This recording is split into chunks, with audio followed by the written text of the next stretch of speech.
When she was in the 6th grade at the primary school, she came home. That's when she first got interested in politics. And she came home and we made a rule that we all sat around the table, no television. Well, we had our dinner and everybody spoke out and said, and she was telling us all about the apartheid. And it was the first time I had ever heard about it because I'd never taken any interest in politics. So she was really interested in it then, right from the start. Well, we've opened the paper and there's Les's photo protesting against something like the Anzac, at Anzac protesting against war. Yeah. Well, my sister was really upset at that because my father and brother were in the Second World War. It was the group she was in. Yeah. Was around an anti-rape group, protesting around the fact in war women are raped, and it's seen as I don't know, still seen, but it was certainly seen in those days. Well, that was boys be boys. If they're soldiers, they've got natural urges. That's all right, sort of thing. And they were protesting around the fact that the women were like collateral in war. So they did a protest down there on the Anzac Day outside the shrine. I think particularly during the 80s, although she had a grown feminism, so a lot of the work that she did in those days was through disability rights. But I think she found, as a lot of people find, that quite often in those days feminism could be not as inclusive as what you would like it to be. It might be middle class feminism rather than feminism for working class women or for migrant women or for women with disabilities. And I think that's one of the things that Les seemed to extend into those areas. We were such a conservative family. My husband's parents, my sister and her family. They thought it was terrible that she had done this. I opened the paper and there's Lesley's photo.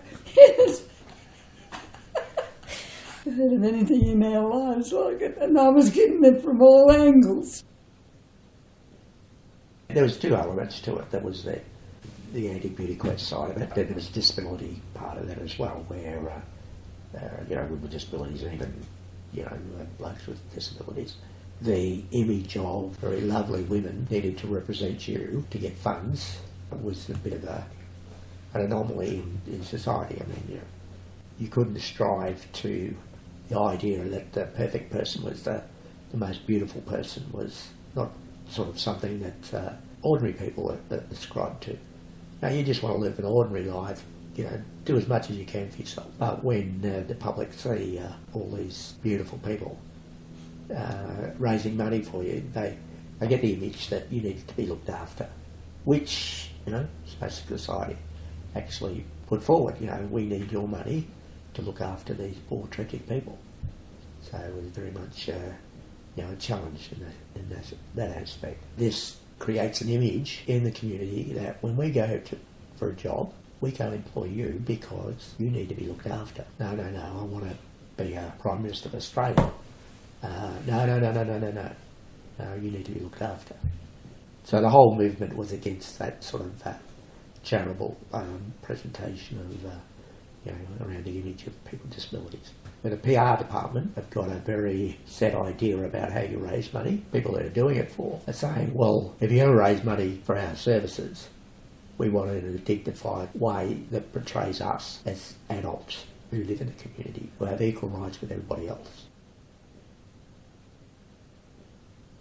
There's been plenty of protests against beauty contests and stuff from feminist kind of perspectives, but very rarely is ever a protest against a beauty statement because of a disability issue.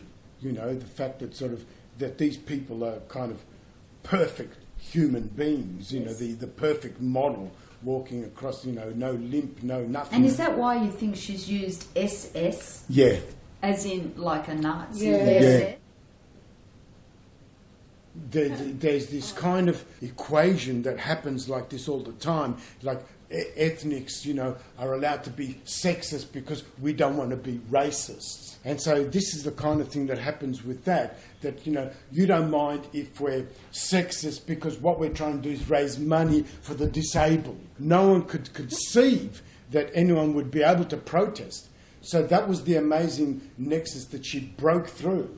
She was able to say, no, that is not enough. That is not good enough, And she broke that nexus. And once she broke that, the import of what she'd done had literally started the dynamite, I think, Lesley organised really the best writers' festival that a council has organised that I've ever seen. And that was the Darebin Writers' Festival, and she had it at the Bell Centre here. She had bilingual poetry. She had poetry being read by some of our friends who happened to be here from the project from Bangkok that we were working on with Lesley in Bangkok. So there were poems being read simultaneously in Portuguese, Japanese, English, Italian, Greek, Italian, and I'm sure there might have been some. German. Japanese. Yeah, and Japanese. Like the one poem had the voices in those different languages. Yeah. So we've never seen anything like that. So she had great understanding across all types of so-called disability, because people from different cultural backgrounds often can't get a voice. She was actually interested in sort of, Aboriginal rights and arts and that kind of stuff in Darebin, in this area itself, And she was involved with Warlpiri women too, of course. And they would, she would say, just incredible. The Warlpiri women would be coming down from north, they were going to put on an exhibition, or Lesley would host an exhibition of their work, either at the Wesleyan Church Gallery, or else she would, help them with whatever other projects they were doing, because they were also doing singing and dances.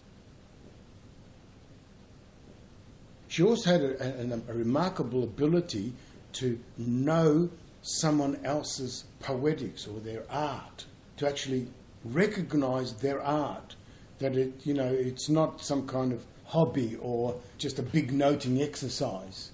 She would actually recognise someone's art and say, you need to express yourself, you need to be able to do these things and take them seriously. She had a desire to be a writer, and that was, a real kind of burning passion of hers. I was running a magazine, I'm still running a magazine called Unusual Work, and we published about 2 or 3 poems after I heard her perform. I said, look, they're good, I said, they're really, really good, because she had such a world vision about writing and what was good and what was not. Her writing is so crystal clear, which is so rare for a young writer, so to speak. And she really connected with people and listened to people. A lot of people, they don't even have any real connection with people, whereas Lesley, she always took the time to really see the people she was talking to and to find out about them. I wrote a poem which I sent her about Felix Meyer in 1896. And I sent her that, and she really loved it. And I said to her, it's amazing, I'm starting to find all these little portraits of people in Melbourne, from the 1800s and all that. And I said, I think you're influencing me as a writer. And she said, just by being there makes you see. So just her presence opened our eyes. So she would go to these places, she would be in those spaces, she would go to the gig, she would, be supportive or otherwise, and without even saying anything, made us see, which is quite an extraordinary thing to say, really, But she had that effect on me, if no one else, Arts Access Victoria made an award in Lesley's name because she's chaired it for 2 or 3 years, and she got them to change from sort of a service provider mentality around doing access to arts to more advocacy functions where people could use it as a statement of advocacy around disability. Sad thing now is it's all happening again with all the beauty contests and the little girls all dressed up. So it needs Les to come back and do it again.